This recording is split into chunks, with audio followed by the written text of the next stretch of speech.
ಕುಂಭ ರಾಶಿಯವರಿಗೆ ವಾರ ಭವಿಷ್ಯದ ಕಾರ್ಯಕ್ರಮಕ್ಕೆ ಸುಸ್ವಾಗತ.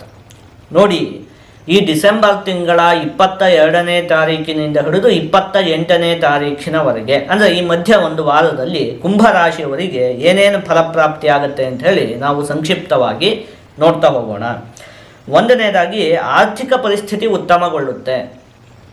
ನಿಮಗೆ ಈ ವಾರ ಹಣಕಾಸಿನ ವಿಚಾರ ತುಂಬ ಚೆನ್ನಾಗಿದೆ. ಉತ್ತಮವಾಗಿ ಹಣಕಾಸಿನ ಆಗಮನ ಅಂತ ಹೇಳುವಂಥದ್ದು ಉಂಟಾಗುತ್ತೆ.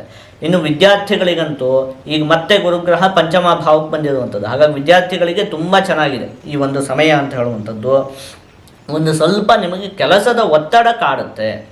ಎಷ್ಟು ಮಾಡಿದರೂ ಕೂಡ ಈ ಕೆಲಸ ಇನ್ನೂ ಆಗ್ತಾನೇ ಇಲ್ಲ, ಅಥವಾ ಇಷ್ಟೇ ಟೈಮ್ ಇದೆ, ಇದ್ರ ಒಳಗಡೆ ಈ ಕೆಲಸನ ಮಾಡಿ ಮುಗಿಸ್ಬೇಕು ಅಂಥೇಳಿ ಕೆಲಸದ ಒತ್ತಡಗಳು ಒಂದು ಸ್ವಲ್ಪ ಮಟ್ಟಿಗೆ ಕಾಡುತ್ತೆ. ಇನ್ನು ಕುಟುಂಬದ ಸದಸ್ಯರಿಂದ ನಿಮಗೆ ಅಪಾರವಾದ ಪ್ರೀತಿ ಪ್ರಾಪ್ತಿಯಾಗುತ್ತೆ. ನಿಮ್ಮ ಮನೆಯಲ್ಲಿ ಅಣ್ಣ ತಮ್ಮ ಅಕ್ಕ ತಂಗಿ ಅಪ್ಪ ಅಮ್ಮ ಇವರೆಲ್ಲ ಇರ್ತಾರಲ್ಲ, ಕುಟುಂಬದ ಸದಸ್ಯರು, ಅವರಿಂದೆಲ್ಲ ನಿಮಗೆ ತುಂಬ ಪ್ರೀತಿ ಸಿಗತ್ತೆ. ಇಲ್ಲಿವರೆಗೂ ಸಿಗ್ತಾ ಇತ್ತು, ನಿಮ್ಮ ಗಮನಕ್ಕೆ ಬರುತ್ತೆ, ಅವರಿಂದ ಅತ್ಯಂತವಾದ ಪ್ರೀತಿ ಅಂತ ಹೇಳುವಂಥದ್ದು ನಿಮಗೆ ಪ್ರಾಪ್ತಿ ಆಗುತ್ತೆ. ಆದಷ್ಟು ನೀವು ಈ ಒಂದು ವಾರದಲ್ಲಿ ಈಶ್ವರ ದೇವರ ಆರಾಧನೆಯನ್ನು ಮಾಡಬೇಕು. ಹೀಗೆ ಮಾಡಿದರೆ ನಿಮಗೆ ಯಾವುದೇ ಶುಭ ಫಲ ಅಂತ ಹೇಳೋದು ಪ್ರಾಪ್ತಿಯಾಗುವುದಿಲ್ಲ, ಜೊತೆಗೆ ಎಲ್ಲ ಶುಭ ಫಲಗಳು ಕೂಡ ಸಂಪೂರ್ಣವಾಗಿ ಪ್ರಾಪ್ತಿಯಾಗುತ್ತೆ.